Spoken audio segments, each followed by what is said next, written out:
ठंड में देवरानी जेठानी का तंदूरी मूली पराठा खाने वाला 50 लोगों का ससुराल। सुबह का समय, सर्दी का मौसम होता है। आंगन में तंदूर जल रहा होता है, पर लकड़ियां जलने में देर लगा रही होती हैं। नौकर रामू फूंक मार मार कर थक चुका होता है। उसके माथे पर पसीना, हाथ काले और आंख धुएं से लाल हो चुकी होती हैं। अरे हद हो गई अब तो। अरे रोज सुबह सुबह 50 लोगों के लिए तंदूरी मूली पराठे बनाओ। इतने लोगों के लिए कौन पराठे बनाता है? आजकल सबके घर में गैस है, यहाँ तो बस तंदूर, धुआं और मूली। तभी रामू हाथ झटक देता है और फूकनी जमीन पर फेंक देता है और मधुबाला देवी के पास जाता है। माफ कीजिए मालकिन, अब मैं ये काम नहीं कर सकता। ये कोई घर है कि तंदूर खाना? मधुबाला देवी शॉल ओढ़े सोफे पर बैठी होती है, गंभीर चेहरा लेकर। क्यों रामू, क्या हुआ? सुबह सुबह इतने गुस्से में क्यों हो? मालकिन, मैं अब ये तक तंदूर जलाता रहा, 2-2 घंटे लगते हैं। फिर मूली छीलो, आटा गूंथो, पराठे सेको। यहाँ तो नींद से ज्यादा काम है और सर्दी से ज्यादा धुआं। आजकल कौन तंदूर में पराठा बनाता है? सबके घर में गैस लगी है, हीटर चलता है। मैं अब और नहीं कर सकता मालकिन। ठीक है रामू, अगर तुझे इतनी तकलीफ है तो जा, अब हमें तेरी जरूरत नहीं है। कल को मेरी 2 बहुएं आ जाएंगी, वही सारा घर संभालेंगी, तंदूर भी जलाएंगी, पराठे भी सेकेंगी और 50 लोगों का घर भी चलाएंगी। मालकिन, आप समझ नहीं रही हैं, ये घर कोई और नहीं संभाल सकता। यहाँ 100-200 लोग भी लगा दो पर कोई नहीं टिक पाएगा, क्योंकि यहाँ पराठे नहीं, परीक्षा देनी पड़ती है हर दिन। तो फिर बेटा, अब परीक्षा हमारी बहुओं की होगी। तू जा, अगर इतनी ही दिक्कत है तो। अब रामू गुस्से में झोला उठाता है, उसे कंधे पर टांग कर चल देता है। मालकिन, मैं जा रहा हूँ, पर यह तंदूर आपकी बहू को भी इतना ही परेशान करेगा। आपको ये बात समझनी चाहिए। जाने दे उसे, कल से नई सुबह होगी, नई बहुएं आएंगी। अब ये घर उनके हाथों से महकेगा। अगले दिन दोनों बेटों की शादी होती है और 2 बहू घर आती है। गृह प्रवेश हो रहा होता है। घर के दरवाजे पर रंगोली बनी होती है। दरवाजे पर केले के पत्ते और फूलों की माला टंगी होती है। ढोल की हल्की आवाज, बच्चों की हंसी और पूरे आंगन में रौनक फैली होती है। दरवाजे पर दोनों बहुएं दिव्या और ज्योति लहंगे और गहनों में सिर झुकाई खड़ी होती हैं। सास आरती की थाली लेकर सामने खड़ी होती है। स्वागत है बेटा तुम्हारा इस घर में। अब ये घर तुम्हारा है और हम सब तुम्हारे अपने हैं। सास दोनों के माथे पर तिलक लगाती है, आरती की थाली घुमाती है। पीछे से बाकी 50 लोग तालियां बजा रहे होते हैं। अरे वाह, बहुएं आई हैं। ये तुम्हारे ताऊजी हैं, हमारे बड़े, सबके सलाहकार। ये तुम्हारे चाचा जी सुबह से रात तक तंदूर के पास बैठे रहते हैं। और ये तुम्हारी बुआ सास, जो घर की हर मीठी चीज की एक्सपर्ट हैं। बेटा वाह, स्वागत है। बेटा आओ आओ आओ, स्वागत है बेटा, आओ। सास सभी बाकी रिश्तेदारों का परिचय दे रही होती है। हे भगवान, ये तो पूरा मोहल्ला ही घर में रहता है क्या? हर तरफ लोग ही लोग हैं। अगर इन सब का खाना मुझे बनाना पड़ेगा तो मेरी तो हालत खराब हो जाएगी। हे राम, 50 लोगों के लिए खाना बनाना होगा क्या? ये तो मेरे गांव के पूरे मेले से भी ज्यादा लोग हैं। सिर्फ नाम सुनकर ही हाथ कांपने लगे हैं। अब दोनों बहुएं एक दूसरे की ओर देखती हैं। थोड़ी घबराहट, थोड़ी मुस्कान उनके चेहरे पर होती है। चलो बेटा, अब अंदर कदम रखो। चावल के कलश को पैर से ढकेलो। इस घर में तुम्हारे कदमों से बरकत आएगी। दोनों बहुएं धीरे धीरे अंदर आती हैं, पैर से कलश ढकेलती हैं। सभी 50 लोग ताली बजाते हैं।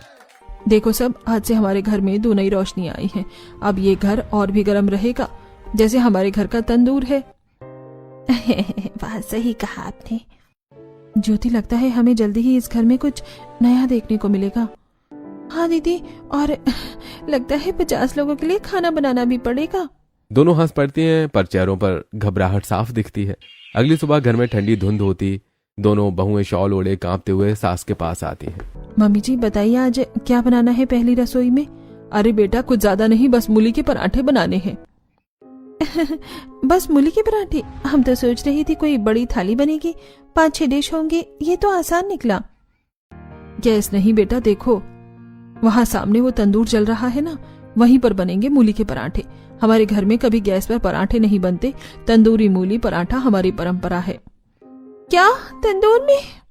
हाँ बेटा, और देखो वो जो बोरी रखी है ना, उसमें पूरा आटा है। उसे पूरा गूंथकर पराठे बनाने हैं। कम से कम 150 से 200 पराठे एक बार में तो बनेंगे ही, हमारे 50 लोगों के परिवार के लिए। दोनों बहुएं एक दूसरे का चेहरा देखती हैं। चेहरे पर शौक, डर और कपकपा रही होती हैं। रसोई में बड़ा तंदूर होता है, धुआं उड़ रहा होता है। दोनों बहुएं कान तक चुन्नी बांध कर काम शुरू करती हैं। हे भगवान, ये तंदूर तो जैसे ज्वालामुखी है, कभी हाथ जलता है कभी चेहरा। और ये मूली घिसते घिसते हाथ सुन्न हो गए हैं। इतनी ठंड में पानी से आटा गूंथना भी सजा है। धुआं आंखों में जा रहा होता है, दोनों की नाक लाल, हाथ कांप रहे होते हैं, पर पराठे बना रहे होते हैं। इतना बड़ा परिवार देखा है कहीं? 50 लोगों का खाना, मतलब पूरा गांव भर का किचन। सच में अगर एक पराठा जल गया तो कोई ना कोई बोलेगा, अरे बहू हमारा पराठा काला क्यों है? यहाँ तो गलती करने की भी जगह नहीं है। अब समझ आया नौकर क्यों भाग गया था यहाँ से। दोनों हंस पड़ती हैं, पर थकान आंखों में साफ दिखती है। आंगन में लंबी लंबी दरी बिछी होती है, सब लोग लाइन से बैठे होते हैं। बच्चे, चाचा, ताऊ, बुआ, नंदे, हर किसी के सामने दही, अचार और मक्खन की कटोरी रखी होती है। चलो बेटा सबको पराठे परोस दो। दोनों बहुएं पराठे की टोकरी लेकर सबको पराठे परोस रही होती हैं। गर्मा गर्म पराठों से भाप उठ रही होती है और मक्खन पिघल रहा होता है। अरे वाह, क्या खुशबू है। इतने साल बाद असली तंदूरी स्वाद आया है। बहुएं तो पहली बार में ही घर की शान बन गई। अरे वाह वाह, बहुत टेस्टी पराठे हैं, बहुत टेस्टी पराठे हैं। वाह वाह, बहुत टेस्टी पराठे हैं। सभी हंसते हुए खाते हैं। बच्चे उंगलियां चाट रहे होते हैं। पीछे दोनों बहुएं थककर एक कोने में बैठी होती हैं, हाथ जले हुए, चेहरा धुआं से काला हो रहा होता है। दीदी मेरी तो कमर ही टूट गई, लगता है आज रात नींद नहीं आएगी। अब समझ आया, तंदूरी मूली पराठे सिर्फ खाने वालों के लिए स्वाद है और बनाने वालों के लिए परीक्षा। सही कहा। अब अगर किसी ने कहा एक और पराठा दे दो तो मैं तंदूर में कूद जाऊंगी। दोनों एक दूसरे की तरफ देखकर हंस पड़ती हैं। कुछ दिन ऐसे ही निकल जाते हैं। एक दिन सुबह सुबह बहुत कोहरा होता है। आंगन में बर्फ जैसा ठंडा धुआं उड़ रहा होता है। ज्योति सिर पर शॉल लपेटे रसोई में आती है। पीछे से दिव्या की नाक लाल होती है, दोनों के होठ सूखे होते हैं ठंड से। अब तो ये रोज रोज का हो गया है दीदी, हर दिन वही मूली, वही तंदूर, वही धुआं। हाँ यार, हद हो गई है। पता नहीं कैसा अजूबा परिवार है ये। एक दिन अच्छे पराठे क्या बना दिए, अब तो हमें पराठा मशीन समझ लिया है सबने। सही कहा। देख मेरे हाथ मूली छीलते छीलते सुन्न हो गए हैं। अब तो ठंड से उंगलियां भी जम गई हैं। और मेरे हाथ देखो, मूली घिसते हुए कांप रहे हैं। मुझे तो लग रहा है अब अगर मूली बोली तो मैं रो दूंगी। दोनों हंसते हैं, लेकिन उनकी आंखों में थकावट और निराशा साफ दिखती है। अगले दिन सुबह के समय ठंडी हवा चल रही होती है और ठंडे फर्श पर दोनों बहुएं बैठकर आटा गूंथ रही होती हैं। देखना दीदी कितना ठंडा पानी है, हाथ डालते ही जैसे बर्फ जम गई हो।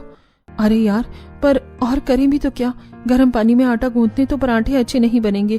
फिर सब लोग कहेंगे बहुओं ने सख्त पराठे बना दिए, चबाए भी नहीं जा रहे हैं। मतलब ठंड भी झेलो और तारीफ की उम्मीद भी छोड़ दो। ये तो पराठा तपस्या चल रही है हमारी। दोनों के हाथ लाल पड़ चुके होते हैं। तंदूर से धुआं निकल रहा होता है और पीछे तंदूर धीरे धीरे जल रहा होता है और दोनों पराठे बना रही होती हैं। अगले दिन दोनों तंदूर के पास खड़ी होती हैं। सर्दी बहुत बढ़ जाती है। ज्योति तंदूर में लकड़ी डाल रही होती है। दिव्या बेलन से बेल रही होती है। आंगन में तंदूर रखा होता है। दीदी वो लकड़ी गीली लग रही है, मत डालना उसे। अरे नहीं नहीं, जल जाएगी, बस थोड़ा वक्त लगेगा। ज्योति लकड़ी डाल देती है। पूरे तंदूर से धुआं धुआं निकल रहा होता है। अरे अरे, ये क्या हो गया? धुआं पूरे घर में फैल जाता है। घर के अंदर बैठे लोग भी खांसने लगते हैं। दोनों बहू घर का दरवाजा खोल देती हैं। फिर जाकर घर से धुआं थोड़ा बाहर निकलता है। अरे क्या हुआ रसोई में? धुआं ही धुआं हो गया। अरे क्या हुआ रसोई में? धुआं ही धुआं हो क्या? धुआं आंखों में जा रहा है दादी, इसे बंद करो। दिव्या और ज्योति घर का दरवाजा खोल देती हैं, पर जैसे ही ठंडी हवा अंदर आती है दोनों के दांत किटकिटाने लगते हैं। दीदी ये कैसी परीक्षा चल रही है हमारी? ऐसा लग रहा है जैसे भगवान ने हमें सजा दी हो। हर दिन मूली के पराठे बनाओ और ठंड भी झेलो। सही कहा। अब तो तंदूर को देखकर ही बुखार चढ़ने लगता है। मैं तो तंग आ गई हूँ इस रोज रोज के ड्रामे से। सच में कभी सोचा भी नहीं था शादी के बाद हम दोनों मूली बहुएं बन जाएंगी। दोनों ठंड में कांपते हुए तंदूर के पास बैठी होती हैं। सामने पराठे सेक रही होती हैं। पीछे से सर्द हवा चल रही होती है। अगले दिन सुबह के समय रसोई में एक अलग रौनक होती है। दोनों बहुएं मुस्कुराती हुई सब्जियां काट रही होती हैं। स्लैब पर टमाटर, पनीर, हरी मिर्च, प्याज और धनिया रखा होता है। अरे वाह दीदी, आज तो फाइनली घर में कुछ अलग बनने वाला है। कितने दिन हो गए मूली के पराठे खाते खाते थक गए थे। आज गेस्ट आ रहे हैं तो सोचा कुछ शाही पनीर बना ले। थोड़े मिक्स वेज और पुलाव भी रख लेते हैं। थोड़ा बदलाव तो जरूरी है ना। हाँ दीदी, अब अगर एक दिन गैस पर कुछ बनेगा तो हाथों को भी लगेगा कि हम 21वीं सदी में है, ना कि तंदूर युग में। सही कहा। अब अगर कोई बोले मूली 2 किलो ला दो तो मुझे डर लगने लगता है। दोनों बहुएं खिलखिलाकर हंस रही होती हैं। दोनों अपने में खोई होती हैं। तभी सास अंदर आती है और दोनों बहुएं चौंक जाती हैं। अरे बेटा तुम दोनों क्या कर रही हो, ये सब्जियां क्यों काट रही हो? मम्मी जी आज मेहमान आ रहे हैं ना, तो सोचा कुछ अच्छा और नया बना ले, थोड़ा पनीर पुलाव सब्जी। अरे नहीं बेटा, कुछ अलग अच्छा नहीं बनाना, बस वही मूली के पराठे बनाओ, वो भी तंदूर वाले। पर मम्मी जी क्या पता मेहमानों को मूली के पराठे पसंद ना हो। हाँ मम्मी जी, सबकी पसंद एक जैसी थोड़ी होती है, कोई मूली नहीं खाता तो। अरे छोड़ो बेटा, हमने किसी की पसंद का ठेका थोड़ी ले रखा है, अगर नहीं खाएंगे तो बाद में हम लोग खा लेंगे। अब चलो जल्दी से आटा गूंदो, आज मेहमान आने वाले हैं तो आज रोज से ज्यादा पराठे बनेंगे। तभी दोनों बहुओं के चेहरे की मुस्कान गायब हो जाती है। सब्जियों से भरी टोकरी एक कोने में रह जाती है और दोनों फिर से मूली की तरफ बढ़ती हैं। फिर वही तंदूर जल रहा होता है, धुआं उठ रहा होता है और सर्द हवा उनके चेहरे से टकरा रही होती है। एक कोने में गूथा आटा और दूसरी तरफ मूली का ढेर होता है। अभी तक 50 ही लोग थे और आज मेहमान, और मेरे हाथों में तो जान ही नहीं बची। लाओ दीदी मैं बनाती हूँ, तुम थोड़ा रेस्ट कर लो, नहीं तो गिर जाओगी अभी। रेस्ट?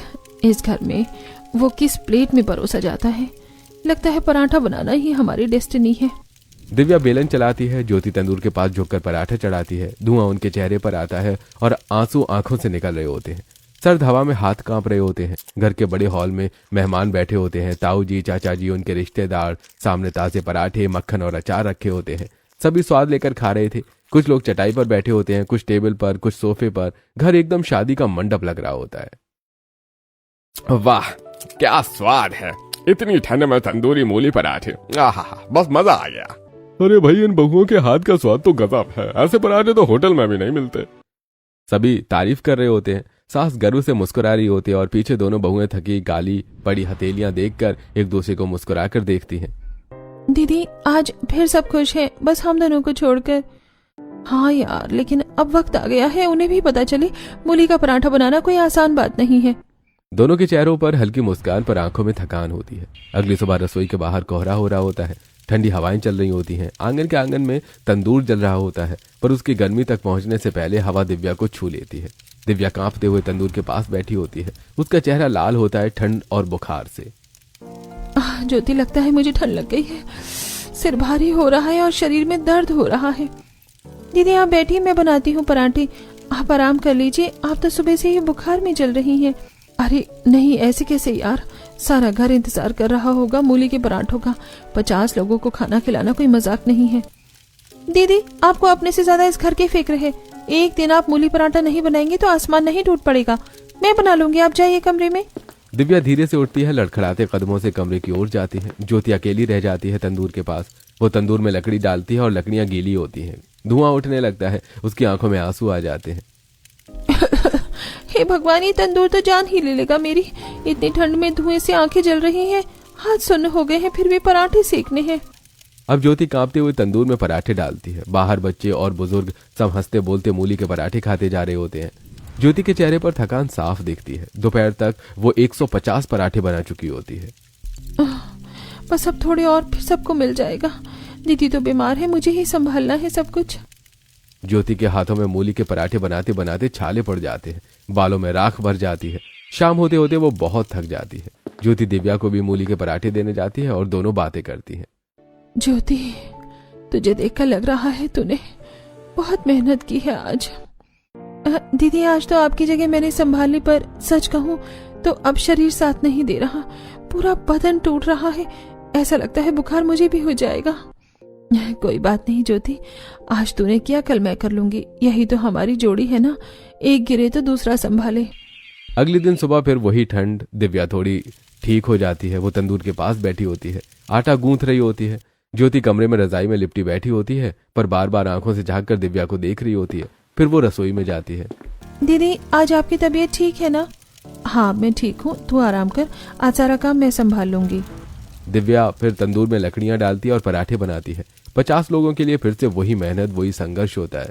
शायद यही इस घर की सच्चाई है, जब तक हम दोनों हैं ये 50 लोगों का ससुराल चलता रहेगा। हाय राम, एक दिन में 200 पराठे बना रही हूँ, ये तो किसी युद्ध से कम नहीं है। उसके माथे पर पसीने की बूंदें होती हैं, पर हाथ ठंड से सुन्न हो चुके होते हैं। लकड़ियों की आग में से भी कभी राख उड़ती है, कभी चिंगारी उसकी साड़ी को छू जाती है। वो पलटकर जल्दी से पराठे निकालती है। बेटा जल्दी बना ले, सबको भूख लग रही है। आज तू ही सारा खाना बनाएगी, ज्योति आराम कर रही है ना। जी मम्मी जी बन रहे हैं, बस थोड़ी देर में सब तैयार हो जाएगा। कुछ देर के बाद लिविंग रूम में एक बड़ी चटाई बिछाई जाती है। कुछ लोग उस पर बैठते हैं, कुछ टेबल पर, कुछ सोफे पर, और सब खाना खाते हैं। अगले दिन पूरे घर में चहल पहल होती है। सब लोग तैयार हो रहे होते हैं क्योंकि सब परिवार के किसी रिश्तेदार की शादी में जा रहे होते हैं। 50 लोगों का परिवार एक साथ बसों और गाड़ियों में बैठकर शादी में पहुंचता है। ज्योति और दिव्या भी सर्दी में सुंदर साड़ियों में सजी होती हैं, चेहरों पर मुस्कान होती है। दीदी आज तो मजा आ जाएगा, कितने दिन हो गए किसी शादी में ढंग से खाना खाए हुए।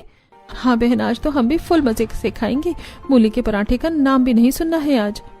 शादी का मंडप बहुत बड़ा है, डेकोरेशन चमचमा रही होती है। सभी 50 लोग प्लेटें लेकर खाना लेने जाते हैं, लेकिन कुछ ही मिनटों में सभी के चेहरे उतर जाते हैं। सब लोग खाना खा रहे होते हैं पर किसी को कुछ अच्छा नहीं लगता। अरे ये सब्जी में तो मसाला ही नहीं है। अरे और ये रोटी देखो, बिल्कुल ठंडी है। हमारे घर के तंदूरी मूली पराठे जैसा स्वाद कहाँ है भाई। हाँ, किसी के हाथ में वो स्वाद नहीं जो हमारे घर के पराठों में है। दूसरी ओर दिव्या और ज्योति शादी के खाने का पूरा मजा ले रही होती है। दोनों की प्लेटें भरी होती हैं, पनीर, पुलाव, मिठाई, गर्मा गर्म गुलाब जामुन सब रखा होता है। दीदी आज तो जान में जान आई, देखो खाना भी टेस्टी है और गर्म भी। हाँ देवरानी जी, अब लग रहा है कि हम भी इंसान हैं, वरना रोज तंदूर का धुआं ही हमारी डिश थी। थोड़ी देर बाद सब लोग शादी से घर लौटते हैं। गाड़ियों में सबका मूड खराब होता है। घर पहुंचते ही सब ऊब चुके होते हैं। हाय राम, किसी को कुछ अच्छा नहीं लगा। शादी का खाना, सबका मुंह बिगड़ा हुआ है। दिव्या और ज्योति अपने कमरे की तरफ जा रही होती हैं, साड़ी के पल्लू ठीक करते हुए। अरे बेटा, कहाँ जा रही हो तुम दोनों?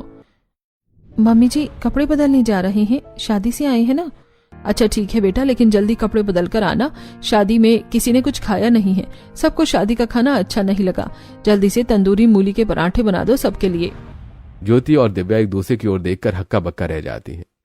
मम्मी जी वहाँ तो तंदूरी रोटी भी थी, आप लोग वहीं खा लेते ना। अरे नहीं बेटा, मजा नहीं आया। हमारे घर के तंदूरी मूली पराठों जैसा स्वाद किसी चीज में नहीं। दोनों बहुएं कमरे में जाती हैं, भारी मन से कपड़े बदलती हैं, फिर सर्दी में कांपते हुए रसोई में वापस लौटती हैं। टोकरी भरी मूली को छीलती हैं, आटा गूंथती हैं और पराठे बनाती हैं। पास में 100 पराठे प्लेट में रखे होते हैं। दीदी जब किसी को वहाँ का खाना पसंद ही नहीं आया तो गए ही क्यों थे ये शादी में? अरे बहन, यही तो इस घर का नियम है, खाना अगर नहीं जमे तो मूली का पराठा ही सजा है। रसोई में फिर वही तंदूर जलता है। दोनों बहुएं सर्दी में कांपते हुए लकड़ी डालकर पराठे सेकने लगती हैं। चिंगारियां उड़ती हैं और दोनों का चेहरा उतरा होता है। देखो दीदी, फिर वही धुआं, वही तंदूर, वही पराठे और वही 50 लोगों की भूख। हाँ बहन, अब तो लगता है शादी में हमने जो खाया था वो सपना था, असली जिंदगी तो यही है। आंगन में सारे 50 लोग चौकी पर बैठकर तंदूरी मूली के पराठे खा रहे होते हैं, चटनी और दही के साथ। वाह क्या पराठे बने हैं। अरे मजा आ गया, घर के जैसे पराठे कहीं नहीं है भैया। दिव्या और ज्योति पीछे खड़ी होकर मुस्कुरा तो रही होती है, पर आंखों में थकान और आलस उनके चेहरे पर साफ दिखाई देता है। दीदी ये घर नहीं, मूली के पराठों की फैक्ट्री है और हम दोनों उसके हेड शेफ, ठंड में भी धुएं में भी। दोनों को हल्की हंसी में दर्द छुपा होता है। रात का समय होता है, घर के बाकी लोग खाना खाकर सो चुके होते हैं। दिव्या और ज्योति अपने अपने कमरों में बैठी होती हैं। दोनों के हाथों में मोबाइल होता है, उनके चेहरे थकान से भरे होते हैं, पर मन में शिकायतों का तूफान होता है। मम्मी आप सोच भी नहीं सकती कैसा घर मिला है मुझे। क्या हुआ बेटी, सब ठीक तो है ना? ठीक मम्मी, यहाँ 50 लोग हैं और रोज सुबह से रात तक मूली के पराठे ही खाने वाले, सुबह दोपहर शाम सब मूली मूली मूली। अरे बेटा, इतनी मूली तो खेत में भी नहीं उगती जितनी तुम लोग बना रही हो। बिल्कुल मम्मी, लगता है मैं ससुराल में नहीं किसी मूली की फैक्ट्री में ब्याही गई हूँ। उधर ज्योति अपने कमरे में अपनी मम्मी से बात कर रही होती है। मम्मी ये घर कोई घर नहीं, पूरा गांव है, 50 लोग रहते हैं और सबको रोज तंदूरी मूली पराठे चाहिए। हद हो गई बेटा, ये कौन सा सरफिरा परिवार है? मूली के पराठे रोज रोज कौन खाता है? मम्मी ना सिर्फ खाते हैं, हमें खुद काटनी, साफ करनी, घिसनी और सेकनी भी पड़ती है, वो भी ठंड में तंदूर पर। बेटा तू और तेरी जिठानी मिलकर कुछ उपाय निकालो, वरना तुम दोनों मूली ही बन जाओगी एक दिन। दोनों माँ बेटियां हंस पड़ती हैं, लेकिन हंसी में दर्द छिपा होता है। अगली सुबह घर के पीछे बड़ा गार्डन होता है, चारों तरफ मूली ही मूली लगी होती है। ठंडी हवा चल रही होती है। दिव्या और ज्योति हाथ में टोकरी लिए मूली तोड़ रही होती हैं। दीदी देखो तो जरा, ये गार्डन नहीं मूली का जंगल है। अरे गार्डन में मूली लगी है तो इसका मतलब ये नहीं कि 12 महीने मूली ही खानी पड़ेगी। और सिर्फ खानी नहीं, बनानी भी हमें पड़ती है।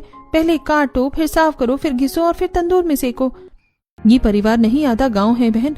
50 लोग रोज 200 पराठे खा जाते हैं और हमें फिर भी थोड़ा और सेक दो बेटा सुनना पड़ता है। दोनों हंसते हुए मूली को टोकरी में भरती हैं। अगले दिन दोपहर का समय होता है। घर के सारे लोग खाना खाकर आराम कर रहे होते हैं। दिव्या और ज्योति सबको खाना खिला चुकी होती हैं। अब दोनों चुपके से शॉल ओढ़कर बाहर निकल जाती हैं। शहर के छोटे से बाजार में दोनों सड़क किनारे गोलगप्पों की स्टॉल पर खड़ी होती हैं। ठंडी हवा में गर्मा गर्म गोलगप्पों की खुशबू फैली होती है। दीदी वाह क्या स्वाद है इन गोलगप्पों में, खट्टा मीठा मसालेदार सब कुछ। हाँ बहन, अब लग रहा है कि जिंदगी में जान है, वरना तो मूली के पराठे तो हमें जीवित मूली बना देंगे एक दिन। दोनों जोर से हंस पड़ती हैं। गोलगप्पे, चाउमीन, आलू टिक्की, हर चीज का मजा लेते हुए दोनों ठंड भूल जाती हैं। दीदी अब जब भी मन करेगा हम बाहर आकर चटपटा खा लेंगे। हाँ, वरना तो घर वाले तो मूली के पराठों से ही हमारी आत्मा निकाल देंगे। फिर दोनों हंसने लगती हैं। अगले दिन दिव्या और ज्योति घर को थोड़ा साफ सुथरा कर रही होती हैं, क्योंकि आज दिव्या की कॉलेज की कुछ पुरानी फ्रेंड्स आने वाली होती हैं। घर में एक हल्की सी रौनक होती है। घर की डोरबेल बजती है। दिव्या दौड़कर दरवाजा खोलती है। अरे रिया, सोनम, इतनी ठंड में तुम लोग आ गए, बहुत अच्छा लगा यार। अरे तू तो अब ससुराल में इतनी बिजी रहती है कि हमें बुलाना भी भूल गई थी। चलो आज देख ही लेते हैं तेरे 50 लोगों वाला ससुराल का हाल। सब लोग हंसते हुए ड्राइंग रूम में बैठ जाते हैं। ज्योति पानी और चाय लेकर आती है। ये है मेरी देवरानी ज्योति, हमारी तंदूर क्वीन। और ये है हमारी आटा गूंथने की एक्सपर्ट दिव्या दीदी। अरे यार तुम दोनों तो कॉमेडी जोड़ी लग रही हो। कॉमेडी नहीं, सर्वाइवल जोड़ी है। हम 50 लोगों के परिवार में मूली के पराठे बना बनाकर खुद मूली हो गए हैं। इतने में सास भी आ जाती है। चेहरे पर मुस्कान होती है, लेकिन बोलने का अंदाज थोड़ा गर्व से भरा होता है। अरे बेटा, इन सबको हमारे घर के स्पेशल तंदूरी मूली के पराठे तो खिलाओ। दिव्या और ज्योति एक दूसरे का चेहरा देखती हैं। दोनों की मुस्कान अचानक जम जाती है। स्पेशल तंदूरी मूली के पराठे, ये क्या होता है? अरे नाम तो बड़ा खतरनाक लग रहा है। यार पूछ मत, यहाँ रोज वही मूली के पराठे ही बनते हैं, वो भी तंदूर में। और रोज का मतलब दिन में 2 बार, कभी कभी 3 बार भी। सारे दोस्त हंस पड़ते हैं। ओह माय गॉड, तुम दोनों 50 लोगों के लिए रोज पराठे बनाती हो? हाँ यार, हम दोनों का नाम अब बदलकर तंदूरी दीदी और पराठा बहू रख देना चाहिए। अरे आजकल तो 2 लोगों का खाना मैनेज करना मुश्किल होता है और तुम लोग 50 लोगों का खाना बना रही हो, वो भी तंदूर पर। हिट्स ऑफ यार, सच में तुम दोनों सुपर वुमन हो। सब हंसने लगते हैं। अगले दिन सर्दियों की ठिठुरती सुबह, आसमान में धुंध होती है। चारों ओर कोहरे की सफेद चादर फैली होती है। सब लोग अपनी बेटी दीपाली के घर जाते हैं। घर के बाहर गाड़ियां रुक रही होती हैं। लोग अंदर आते जा रहे होते हैं। अंदर दीपाली सिर पर चुन्नी बांधे, माथे पर पसीने की बूंदें रसोई में खड़ी सब्जियां काट रही होती है। गैस पर 3 कढ़ाई चढ़ी होती है। एक में दाल उबल रही होती है, दूसरे में आलू की सब्जी और तीसरे पतीले में चाय। उसकी सास और ससुर बाहर मेहमानों से बातें कर रहे होते हैं। दीपाली अकेले ही सबका खाना बना रही होती है।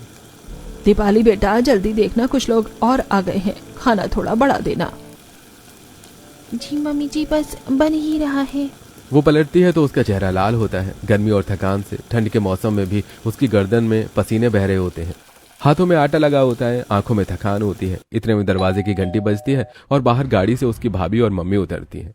और बाकी परिवार भी होता है। मधुबाला अपनी बेटी के ससुराल आई होती है। उनके साथ मिठाई के डिब्बे होते हैं। चेहरे पर मुस्कान होती है। अरे दीपाली बेटा, बिना बताए आ गई, सोचा तेरे पास थोड़ी देर बैठ लूं।